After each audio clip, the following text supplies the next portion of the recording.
Well, my responsibilities as a representative of Senegal litigation is to really represent like the core values of Senegal and advocate for what we want, what we need in front of those big countries as a developing countries and the gate door to Africa.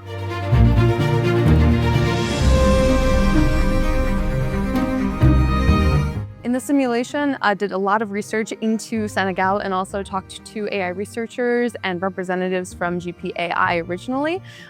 Did a ton of background into the economy, into the infrastructure issues, the education issues, many of the different aspects facing like youth unemployment or other issues to access, and even looking at the New Deal technology. It was released last year, and that actually kind of built the basis for our arguments and for our plans. So that was extremely helpful.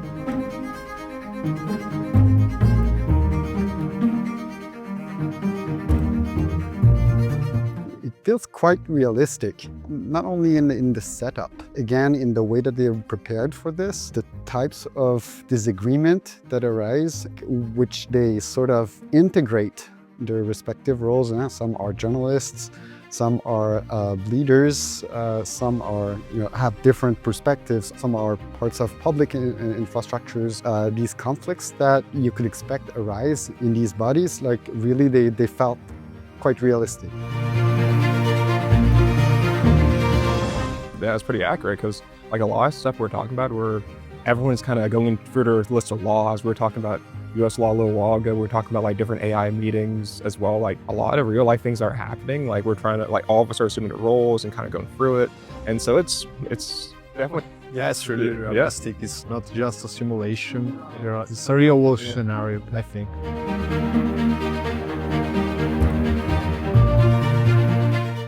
For me, the most interesting bits were the parts about how to negotiate. Some, like, I don't know, but we talked about the power of the pen. So that means the person who's writing has actually a lot of power. There were also all of the things around the position, like who's sitting where, and all of these details are actually very important, but also like in reality, this is how it's done in real international negotiations.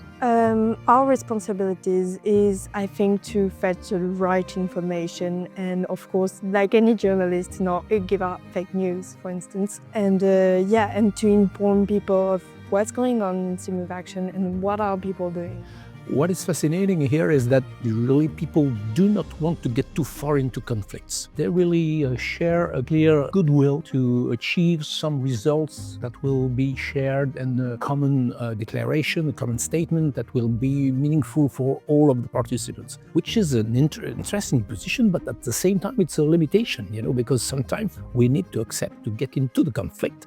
But in this situation, I think that the moral obligation that they can feel is to achieve something that is really not pushing everybody in a too much polarized position.